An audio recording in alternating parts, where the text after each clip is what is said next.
Las cosas son entonces escuchadas en España.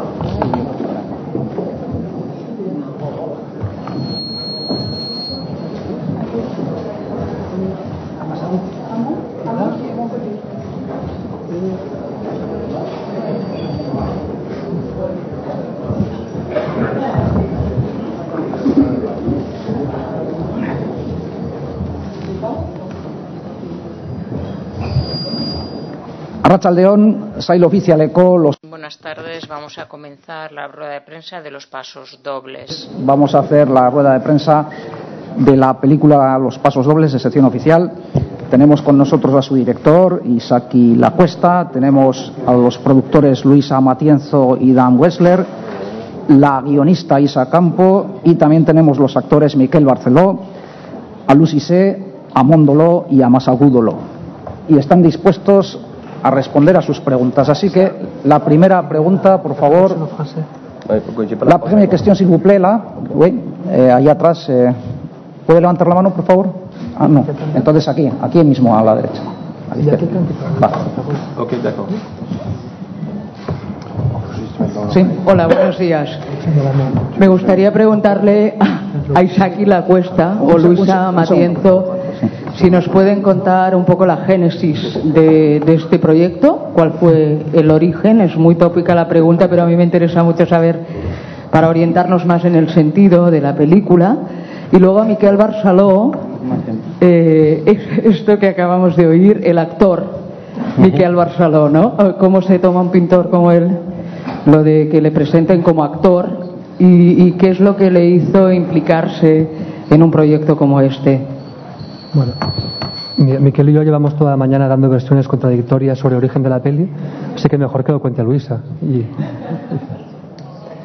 Bueno, la historia por mi parte, por lo menos cada uno tiene una sensación con respecto al arranque, pero yo tenía muchísimas ganas de rodar en África una película y de repente pensé que la oportunidad que nos brindaba Barceló para ir con él al país de Gabón a grabar una performance que él quería rodar allí y despedirse así de todas sus gentes y de todos sus amigos, porque quería hacer allí la última representación en Sanga, en la ciudad donde él vive, en Mali, desde hace tiempo.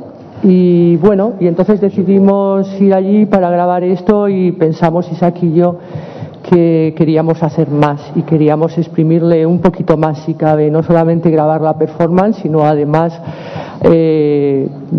hacer un paralelismo con el pintor y escritor François Saulleras, del que Miquel es un poco su alter ego, y a partir de ahí, bueno, pues los guionistas empezaron a maquinar cómo íbamos a armar la historia y bueno, ya nos fuimos a localizar y a rodar, y a partir de ahí surgió todo. De todas formas, Isaki y Barceló ya habían tenido un encuentro antes de todo esto, de la génesis, como tú le dices, Conchita, pero ellos ya se conocían y Barceló le había mostrado en su estudio de París. Él tiene mucha de la pintura de François. Y bueno, a Isaki se le había quedado el gusanillo de quién era ese personaje variopinto y absolutamente épico como es François, y bueno, y de ahí surgió todo, un poco así. Sí, cuando me han dicho Miquel Barceló actor, ni siquiera levantó de la cabeza. La verdad es que evito aunque represente una performance, en todo momento evité cuidadosamente actuar. Era un poco el guión de la película. También hice siempre lo que hubiera hecho aunque no hubiera estado Isaki filmando en Mali en este tiempo. Intenté hacer lo que hubiera hecho y utilizar un poco pues lo que había con la película, es decir, unos albinos, escorpiones, en fin, yo intenté utilizar, pues como hizo Isaki conmigo. Yo trabajé un poco como siempre hago en Mali, es decir, un poco contra los elementos y utilizándolos, es decir, utilizando el viento pues para hacer algo, para usar este polvo para como hacer una pátina magnífica. de lo malo hacer algo positivo para mí, y Isaki intentó creer lo mismo conmigo, y desde el primer día quedó claro que yo no sería un actor, me parece que es evidente. Pero claro, como decís aquí, en el montaje todo es acting, ¿no? Es como todo también es pintura para mí. La arcilla, el polvo, los agujeros son pintura. De la misma forma que los agujeros son pintura, pues yo soy un actor, ¿cómo no? Sí, quizás lo raro de ahora es que hay dos películas y el Cuaderno de Barro no lo habéis visto aún. Sí. O sea que igual podemos hablar también de las dos, porque después del Cuaderno de Barro, una rueda de prensa, son dos películas gemelas, ¿no? Sí. Que igual que en los cuadros de Miquel, los cuadernos, ¿no? Cuando pinta y abre las páginas se ven las pinturas que son iguales pero que han cambiado, con las dos películas pasa un poco igual, ¿no? Así que intentaremos contar el Cuaderno de Barro para que la tengáis presente también. Buenos días. No quiero ser descortés, voy a ser muy breve. Me parece que cuando estamos debatiendo un modelo de festival, cuando hay tanta creatividad que puja por salir, cuando realmente hay tanto actor que se queda, o me refiero a actor, no actor de interpretación, sino directores, en fin, gente, productores que aspirarían a venir a este festival de San Sebastián, que usted traiga dos películas sobre este señor que dicen que es actor, pues no voy a decir más. Me parece injusto. Solamente eso. Gracias. Sí, si le consuela, hemos pagado nosotros el viaje. No ha sido a costa del erario público.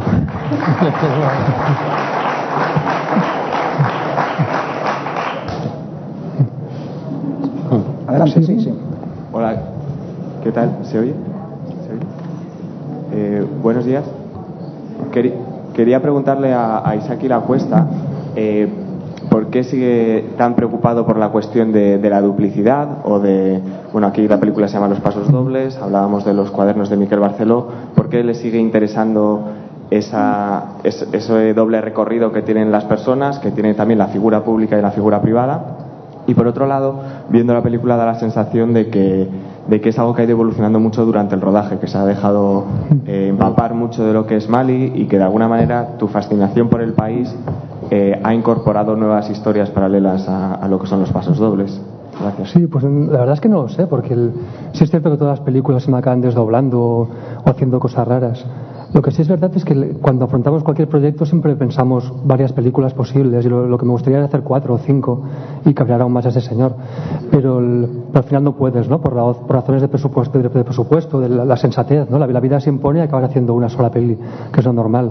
Y en este caso hemos tenido la suerte de que Luisa ha sido tan enloquecida como nosotros, y de repente en preproducción vimos, ¿no? que las dos películas pertenecían a materiales muy distintos, que no cabían en una sola, así que las desdoblamos, ¿no?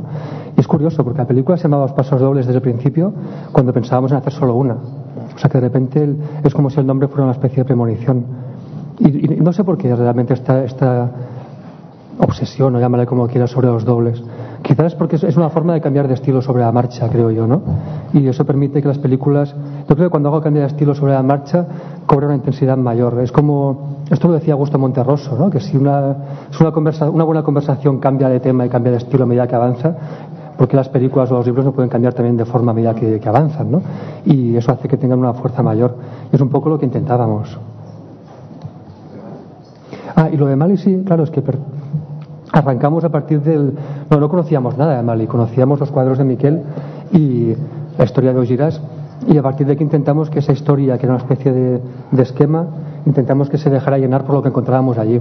O sea, me gustó mucho cuando llegamos a Mali ver que los paisajes tenían el mismo color que la pintura de Miquel, ¿no? Y ahí me di cuenta que en realidad eso es lo más natural del mundo, porque en realidad los pigmentos los hace con Amo, que suelen trabajar, Amo es el ayudante de Miquel en Mali, trabajan con pigmentos hechos con la tierra de allí, ¿no? Con lo cual realmente cuando pinta el acantilado está dentro de esa pintura. E intentamos que la película fuera un poco igual. Cuando pensamos personajes abstractos y luego llegas y conoces a Masagú, conoces a Sol, conoces a Amo, conoces los lugares y haces cambiar la película, ¿no? Por ejemplo, en el guión original que hicimos con Isa había un duelo entre Ogiras y el jefe de los bandidos, ¿no? Cuando después del casting resultó que los protagonistas eran bailarines, Buba es el actor que hace de Ogiras, y Sol son dos bailarines, decidimos convertirlo en un duelo de baile, ¿no? Que fuera como esa secuencia en la discoteca en la que están bailando como en las fotografías de Malik Sidibé, ¿no? Y toda la película fue un poco así. el personaje de la chica que se encuentra con Augiras, esa secuencia de amor, en el guión era una secuencia en la que Augiras se encontraba. Era un pasaje que describe Augiras en su libro, ¿no? Augiras se va de putas con una chica muy jovencita. Hicimos un casting buscando una chica que se pudiera desnudar y de repente en el casting apareció esta chica que era muy tímida y de repente fue mucho mejor, ¿no? Llevaba viendo a 5 o 6 chicas que se desnudaban, esta no quiso y era mucho más bonito y decidimos filmar su timidez en todo caso, ¿no? Y un poco así lo vamos transformando todo sobre la marcha. Es que si no si intentas lo contrario te das de bruces contra la pared, ¿no? Hola, buenas tardes. Bueno, esta pregunta en realidad sería para el autor de la banda sonora, pero como no está, pues la dirijo a Isaki Lacuesta. Ay, va a venir. No sé, igual no ha llegado todavía, pero... Bueno, yo la formulo de todas formas. Sí. El caso es que me ha llamado la atención la banda sonora, sobre todo 2 temas principales que tiene. Uno me ha parecido a mí al menos que tiene mucho aire de western, y el otro como muy de fiestas de pueblo, muy de charanga. Entonces, pues me gustaría que comentarais eso. Ahora sí, de hecho es el mismo tema con 2 versiones distintas, que yo creo que es un tema que resume muy bien la película. Es un paso doble, Gerard ha compuesto un paso doble original y lo ha metido por versión de western, que es la que suena a los créditos iniciales y que suena como leitmotiv en la película. Y al final suena ya con la versión de banda municipal. Y es un paso, hay que volver a recobrar su punto de paso doble como tal, ¿no? Sí, Gerard, hicimos con él la música de Los Condenados y yo pensé que hizo una banda sonora que me encanta y pensé que le llamarían de muchas otras películas, pero como el cine español es como es, afortunadamente solo sigue trabajando con nosotros porque no ha llamado a nadie y ahora ha vuelto a hacer otra banda sonora que me encanta. Vamos, que Gerard además te manda 80, 90 canciones, o sea, si se fuera por sus músicas teníamos que haber hecho 5 películas. Yo quería preguntar a los actores de Mali, a Massagu, a Moy, un poco si ya conocían la historia de Augiras, si ya se las había contado Miquel, y un poco su experiencia bajo la dirección de Isaki Lacuesta, ¿no? La experiencia de ellos haciendo esta película. Además, si conoces la historia de Augiras, qu'est-ce que c'était ton expérience de tournée? Bon, pour moi, Augiras, je ne connaissais pas avant. Yo no conocía a Augiras antes. Para mí era algo muy nuevo porque no tenía ni idea de quién era Augiras. Nadie le conoce allí. Es casi, creo que somos un pequeño club de 50 en toda Europa que conocen a Francesc Augiras. Creo que vende 10 o 15 libros por año, me dice su editor, y yo creo que conozco a todos sus lectores, o sea que... Y hay mucha gente que piensa que soy yo.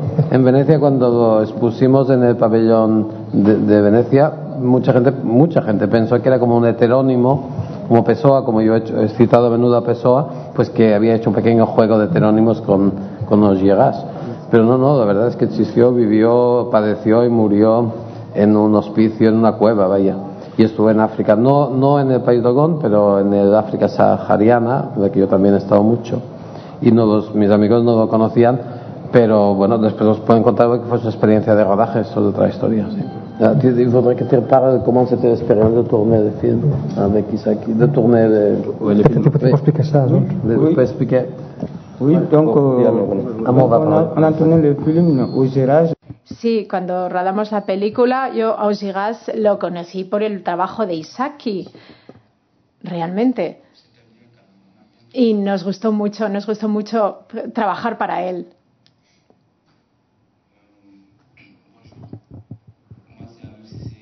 Me llamo Lucy Sedisol, soy bailarín y era la primera vez que rodaba en una película así. Y bueno, al mismo tiempo conocí a Isaki en Bamako, hicimos el casting y me dijeron: tienes que ser uno de los personajes de la película, el jefe de la banda, ¿no? de los bandidos. Y me adapté con todo lo que yo podía aportar también a través de la danza. Así que era una nueva experiencia para mí rodar una película de esa manera.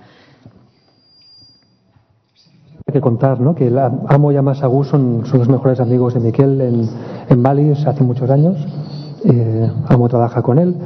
Y luego el resto del casting lo hicimos buscando no actores, ¿no? Cuando llegamos a Bamako, en el Centro Nacional de Cinematografía de Mali, nos pasaron una pila de montones de papeles amarillos con todos los actores de Mali, y eran páginas del año 79, 80. No te ponía dirección en su casa. Este murió en el año 85. Llamen a su madre para encontrarlo. Y tenías que hacer el ejercicio de pensar ese actor con la foto del año 82 como estaría en el año 2011, ¿no? Y vimos que eso era absurdo. Entonces, Sandrine Lapuyat, que es una directora de casting y ayudante de dirección, se encargó de buscar a toda la gente, ¿no? En mercados, en teatros, en las calles. Y por ejemplo a Zol y Buba, que es el actor que hacía dos giras, que no ha podido venir, los encontró en una compañía de baile. Y yo creo que cualquiera que vea la película y no sepa esta condición, lo normal es que piense que son actores de hace años. Yo estoy encantado de cómo han actuado todos ellos. Bueno, me impresionaba mucho. Por ejemplo, de Zol y de Buba era previsible su capacidad física, ¿no? Por ejemplo, las secuencias de lucha o para el baile. Eso es lo que andábamos buscando, ¿no? Y de Amasagú y de Zol y de Amo daba por supuesta su capacidad narrativa, ¿no? Son grandes contadores de historias, son muy buenos. En cambio, lo que no esperaba es que tuvieran este control del encuadre tan fenomenal, ¿no? Se movían por el plano de forma muy espontánea, que es una cosa que no sé dónde sale porque no tienen televisiones, no tienen una cultura audiovisual como la que entendemos aquí, y en cambio el rodaje fue... Sí, quizás sí. Se ha perdido la espontaneidad. Hola, buenas tardes. Estoy aquí. Tenía dos preguntas para Barceló. La primera es, esto es un poco dejar, como hizo Antonio López con El Sol del Membrillo, ¿no? Dejar que entre todo el mundo en tu taller. Entonces esa sensación, no sé, ¿por qué das ese paso? ¿Por qué dejas que de repente invadan esa intimidad del artista? Y luego yo tampoco conocía a François Aullegat y no sé si qué pasó con esos frescos de ese búnker. ¿Existe? Se ve que no existe. Bueno, no se sabe muy bien.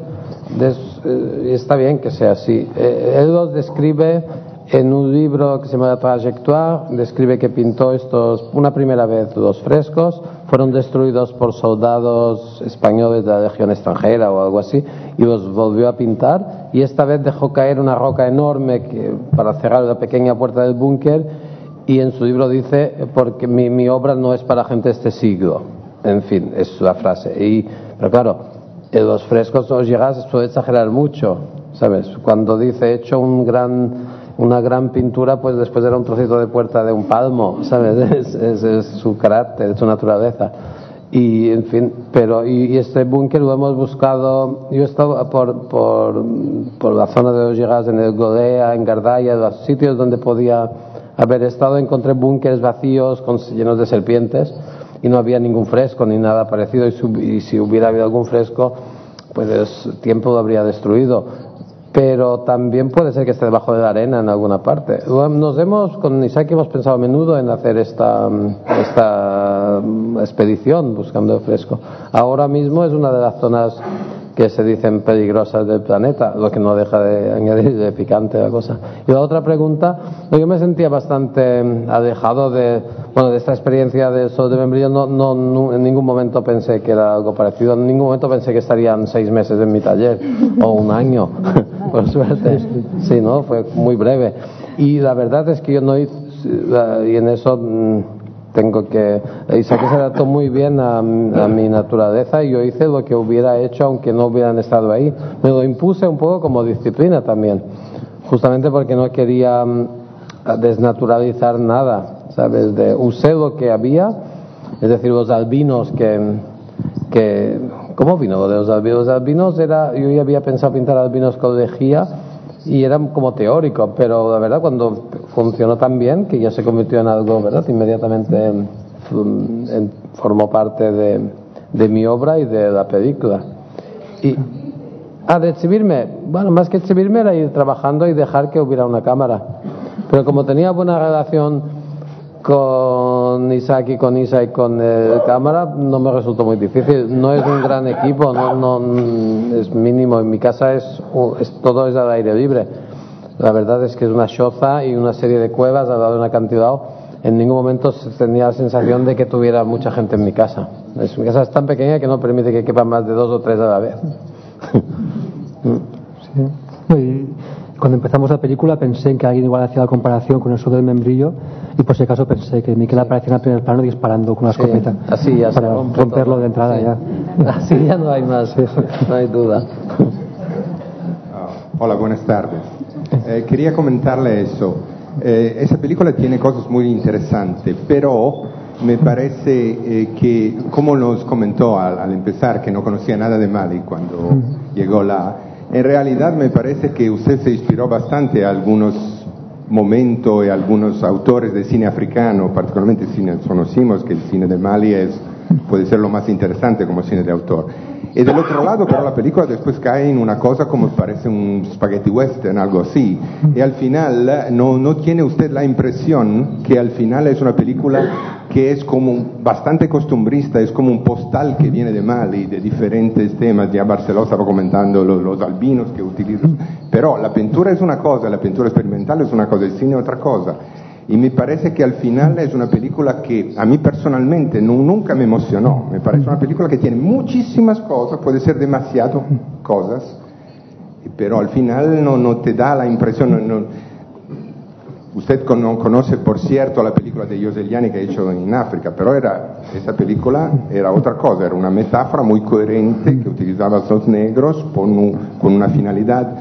Yo no entiendo bien cómo se encaja esa película. Puede ser que viendo la otra, El cuaderno de barro... Sí, quizás sea porque nunca pensamos en utilizar a los negros con ninguna finalidad. Sí. Quizás sea al principio ese. Bueno. No, para mí la impresión que tiene es un lado costumbrista muy fuerte de esa película. Sí, no, del cine africano, por desgracia, no conozco muy poco. No he podido ver las películas. Y es una cosa curiosa, que mucha gente, cuando ve la película, les parece muy africana, y yo creo que es por algo muy evidente, que es que son negros, ¿no? La forma de contar en realidad es la misma forma de contar de las metamorfosis de Ovidio. Con Isa, que es la guionista, escribimos pensando en leyendas, en cuentos populares nuestros, ¿no? En Las Mil y una Noches. Es decir, si la misma película hubiera visto rodada por Pasolini, le hubiera parecido una película muy asiática. Esto es una cosa que planteábamos como punto de partida, ¿no? El hecho de que no fuera una película de blancos filmando a negros, sino que fuera una película hecha en conjunto. Y cuando llegamos allí, primero con Luisa y con Isa, y nos estuvieron guiando Amo, Amasagú y otros amigos de allí, entonces partimos de esta idea de que todos nuestros cuentos de repente tenían encaje con los suyos, ¿no? Recuerdo, por ejemplo, cuando la historia real de Ogiras, ¿no? Ogiras acaba sus días viviendo en una cueva como una eremita. De repente encontramos que eso era muy semejante al varón rampante de Italo Calvino, ¿no? Que podemos hacer lo que viera en un árbol. Y todo el rato pasaba ese tipo de cosas, ¿no? Llegábamos nosotros, contábamos el varón rampante y nos decían, tenemos un mito que es igual. Luego cuando nos contábamos, vamos a hacer que... Bueno, un señor escéptico que va cabeceando, pero créame.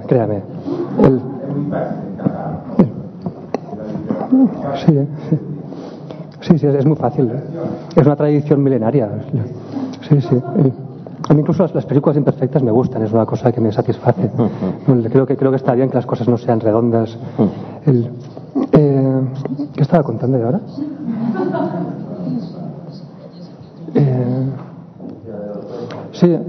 Todo encajaba muy bien.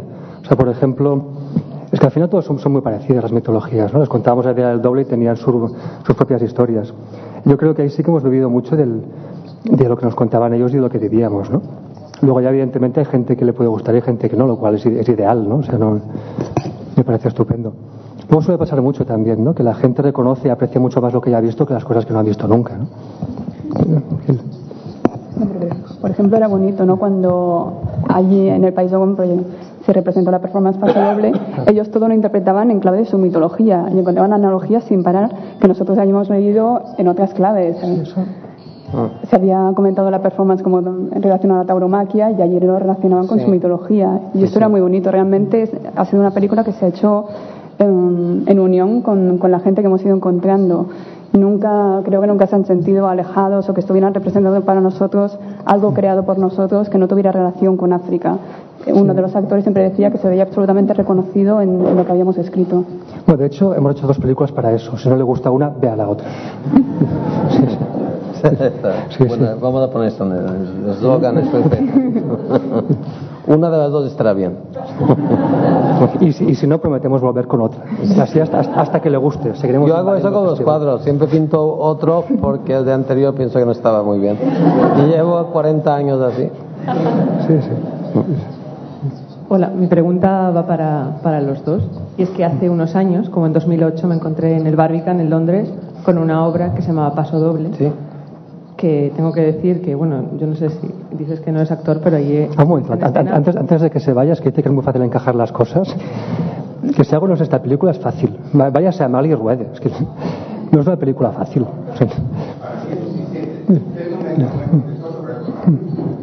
Llévele un micrófono. Joder, son peores que los críticos. Leopardi. No creo que sea una película de citas. No, quería contestarle, ¿eh? No sé si quiere irse ya. Le parecemos más aburridos en persona que en la película, que ya tiene mérito. Joder, los críticos de cine son peores que los de arte. Se van. Y se van. Los de arte se quedan para disfrutar. Los de arte se quedan hasta el final. No, pero perdona, hemos interrumpido esto. Algunos se ven la película entera, ya es un progreso, ya no. Perdón, es que... No pasa nada. Vuelvo a formular un poco. Que me encontré con esta obra allí, lo cual me sorprende que me digas que no es actor porque estuviste bastante tiempo en un escenario y hubo momentos bastante impresionantes, recuerdo. Y mi pregunta es: ¿qué relación tiene aquella obra, Paso Doble, con esto? Ya en sí por el título, o si tiene algo que ver, o si no tiene nada que ver, y porque tenéis al mismo actor en la película y en la... Bueno, tendrías que ver la otra película, se llama Cuaderno de Barro, que es la filmación, la base, el núcleo es la representación de Paso Doble en el país Dogón. Vale, de eso se trata. Y entonces Isaki aprovechó la circunstancia para hacer otra película sobre, pues su película, Los Pasos Dobles, que tiene un lejano eco de Paso Doble y en el que yo salgo también tangencialmente, pero que es su película sobre historias varias y, bueno, algunas... Nació de ahí. Nació de ahí, de Olliegas, de lo que yo debía contar, de muchas cosas superpuestas, un poco como nacen mis dibujos en África, que poco tienen de costumbristas, creo yo. Se ha ido este señor y también lo quería contestar, pero bueno, le mandaremos una carta. Me parece que os mandará él, en realidad. Mandará impresa. Y esto lo estoy viendo ahora. Exacto. Sí. No, como lo habéis visto, Cuaderno de Barro, igual la cuento un poco. O sea, que hay, para que entendáis el tipo de relaciones que hay entre las dos películas. Por ejemplo, la película de ficción, una de las secuencias iniciales es esta cena, ¿no?, en la que están con los mapas Amo, Amasagú, buscando dónde van a ir a encontrar el búnker.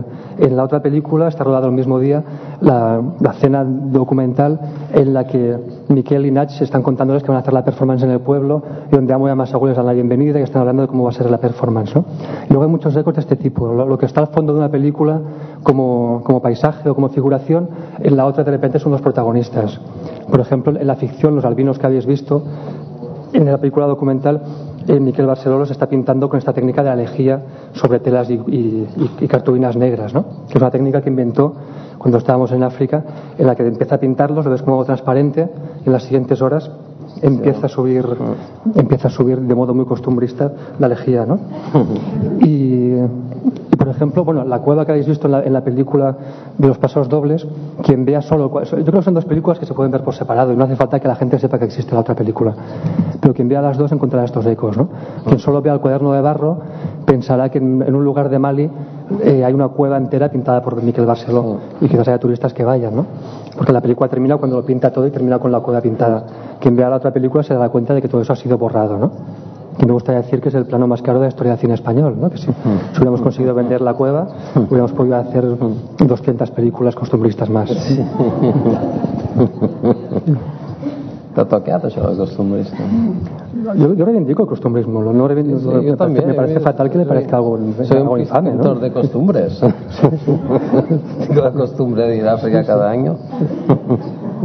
Yo en primer lugar quiero felicitaros porque la peli me ha parecido deslumbrante. Estoy deseando verla muchas veces más porque tiene muchísimas capas, una riqueza textual, pictórica, cinematográfica, literaria y de entre todas las reflexiones que plantea está una de las grandes preocupaciones de la historia del arte, ¿no?, que es el porqué de la creación. Entonces, ¿para qué creamos, no? ¿Es para llegar al espectador, al lector, en el caso también de la obra esta pictórica que se destruye, que no se sabe qué ha sido de ella, y que lleva también a la reflexión que hacía el propio Buñuel en sus memorias, ¿no? Que él proponía que cuando muriera que quemaran todos sus negativos, creo que era en la Plastigal, que nunca se hizo, ¿no? Sí, quería quemar el Prado. Sí. Que de hecho es una cosa que me acuerdo el día que conocí a Miquel, que también me propuso que hiciéramos una cosa con el MACBA y que el MACBA se comiera las termitas. Comiera las termitas, lo sigo pensando. Es un proyecto con el que sigo. No que se coman el MACBA de verdad. Sí. Que ya es una maqueta del MACBA con una exposición mía dentro en el que las termitas se irían comiendo. Bueno, se trataba, es un poco complicado, no sé si, bueno, en fin, se trataba de pintar miniaturas de mis cuadros sobre pasta con lo que hacen las hostias, la pasta esta de harina muy fina, miniaturas pintadas sobre este tamaño, y hacer una maqueta de mi exposición y dejar que las termitas o incluso algunas ratitas se lo fueran comiendo. Y entonces filmar eso con cámaras como se usan para macros, ¿no?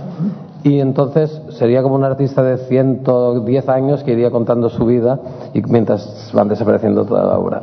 Esta es la película que íbamos a hacer.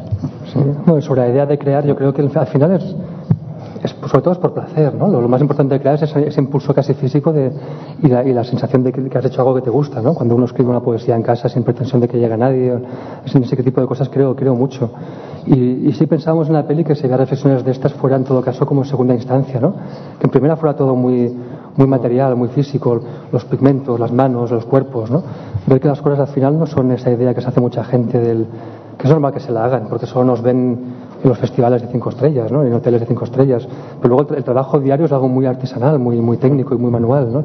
Donde yo qué sé, por ejemplo, está un foquista, un sonidista, hay toda una serie de cosas así, ¿no? Yo creo que todo esto yo creo que al final es una película que quizás la entiendan mejor algunos niños que gente con más vocación cinéfila o con una trayectoria como críticos, ¿no? O sea, me da la sensación de que igual hay demasiadas preguntas que uno se hace cuando seguramente un niño lo va a ver como ve Son Goku, ¿no? Y como ve el Bola de Aragón, y de repente el personaje se convierte en un mono que va saltando y es normal, ¿no? Y ese personaje del mono luego te lleva a otra historia, te lleva a otra historia y un poco la idea era esa, ¿no? Toda esta serie de huecos que quedan en medio de cine comercial que me gusta mucho hasta la hora y 10, de la hora y 10 llega la necesidad de resolución y todo se vuelve muy explicativo y más anodino, ¿no? Y pensamos que fue una película en la que no hubiera explicaciones, que fueran dos momentos duros y que el espectador fuera saltando de una historia a otra, ¿no? Casi no hay transiciones, no se explica lo que hay. Y esto venía un poco de dos cosas que nos contó Miquel. Una era las termitas, esta idea de que cuando hay agujeros en medio puedes construir alrededor y no lo ves como un problema sino como una inspiración y vas pensando ese agujero, ese problema en que te inspira. Y otra cosa es una historia fenomenal que nos contaba aquel bueno, explica tú las historias. Sí, que una noche de Navidad, me parece que una noche de Navidad les conté la historia de Cristo porque me preguntaban qué era esto de este Cristo lleno de sangre. Entonces les expliqué la historia de Cristo, pero también en la misma noche, porque ahí se cuentan muchas historias, les conté la historia de Frankenstein, de Billy the Kid y de Caravaggio, me parece.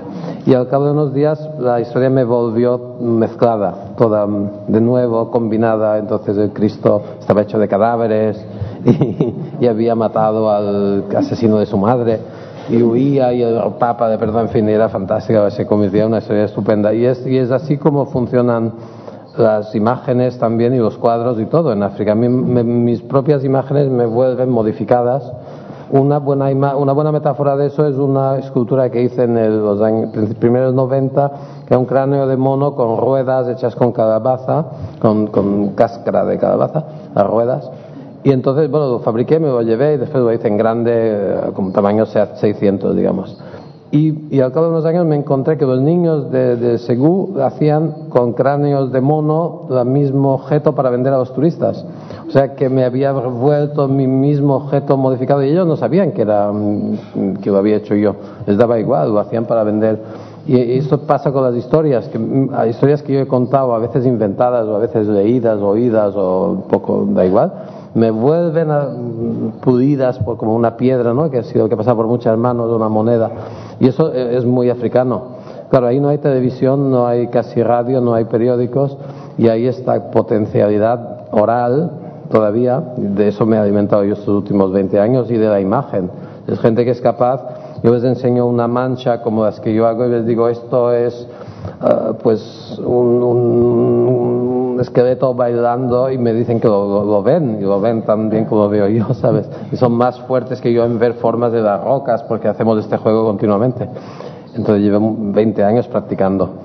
Y las imágenes, las historias siempre vuelven transformadas, y esto es uno de los puntos de vista de la película. Yo tengo que decir que yo me identifico con esta película en el sentido de que puedo asumir todos los planos y los siento como muy cercanos a mi trabajo, ¿sabes? Que podrían ser como parte de mi iconografía, digamos.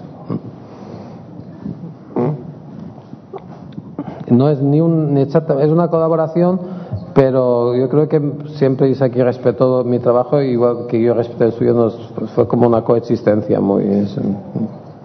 Hola, buenos días. Quería preguntar a Isaki qué anécdota salió cuando Amon le enseña su mitología y sus costumbres en el rodaje. Y luego otra pregunta, teniendo a sus padres aquí delante, ¿qué apoyos positivos les ha dado sus padres cuando le contó el proyecto? Y una pregunta para Amon. A Amon, ¿qué le gusta de Donostia y de los españoles? Muchas gracias. Amon, te demanda ce que t'aime d'ici et des Espagnols. ¿Qué? Demanda Amon. Ce que t'aime d'ici, ce que t'aimes d'ici et de... Ce que j'aime d'ici, de l'Espagne. Donc, j'aime beaucoup. Me gusta mucho el arte, me gusta la pintura de aquí también.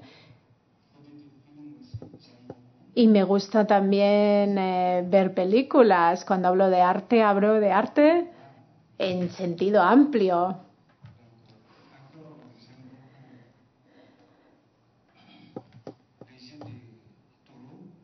También me gusta mucho la tauromaquia, me gustan las corridas de toros. Y la playa. Y también eres capaz de cantar flamenco. Puedes cantar flamenco también, ¿sabes?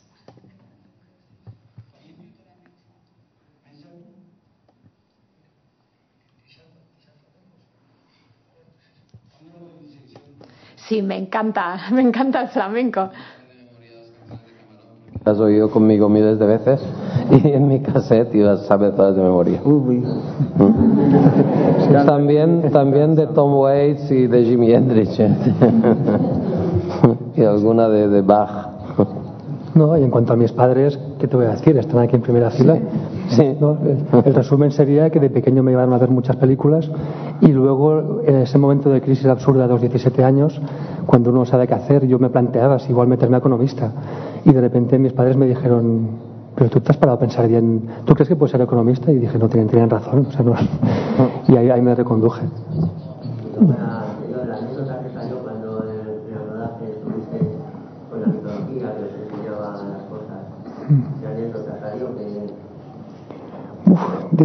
No sé si entiendo muy bien la pregunta.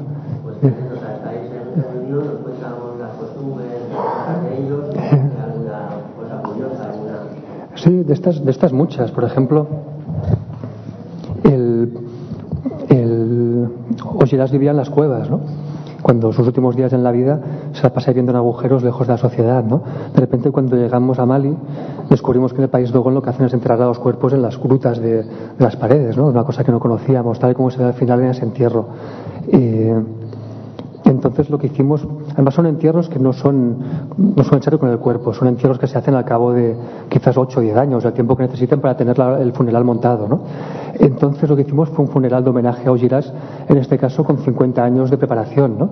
Y igual que hacen ellos, enterramos el muñeco de Augilas, y hoy en día se puede contar, ¿no? Que la tumba de Augilas, ahora hay dos, hay una en Francia y hay una en el país Dogon que vale tanto como la anterior, ¿no? Una cosa que hacen en los funerales es que rompen el objeto más representativo de la persona que entierran, ¿no? Por ejemplo, si entierran a un gran agricultor, rompen su azada. Si entierran a un gran mago, igual rompen sus instrumentos. Cuando murió Marcel Griol, que era el primer etnógrafo que trabajó en la zona y que les enseñó a cultivar cebollas, lo que hicieron fue romper su lápiz, ¿no? Porque siempre habían escribiendo y tomando notas como antropólogo que era. Cuando murió Jean Rouge, me parece que no rompieron una cámara, pero debieron haberlo hecho. Ese tipo de cosas son las que la película va así, ¿no? Deberíamos contar que nuestra intención es proyectar las dos películas en Mali próximamente, en Bamako y en Sanga, donde se filmaron, porque yo me acuerdo que finales de los 80 Jean Rouge, que yo aprecio muchísimo como cineasta y además vivía en África y creo que siempre lo he sentido como llegas a alguien muy cercano, vino a proyectar su película sobre el Sigui del año 60 y algo. Y bueno, Jean Rouge siempre hizo un cine completamente anticolonial, ¿sabes? Y daba realmente esta voz, como preguntaba antes este señor, si era voz africana o no africana, es que es, en fin, Jean Rouge vino a proyectar la película para la gente que salían en ella 30 años después, que se reconocían, y era muy emocionante de ver a la gente mayor, que se veían niños en esta película bailando en el Sigui, y nosotros que queremos hacer lo mismo y no esperar tantos años de hacerlo, sino el año que viene, si puede ser. Si quizás la mitología sea la mejor pregunta para ellos, que la puedan contar Amo y a Masagú y Rol. No sé si estamos por la...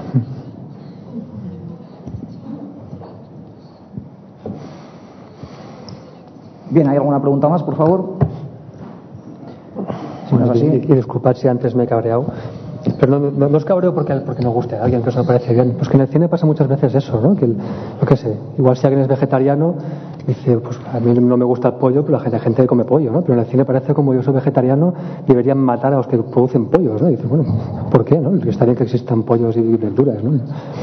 Hay una especie de agresividad latente que no se sabe muy bien de dónde sale. Bueno, muchísimas gracias por la atención. Muchas gracias. Gracias.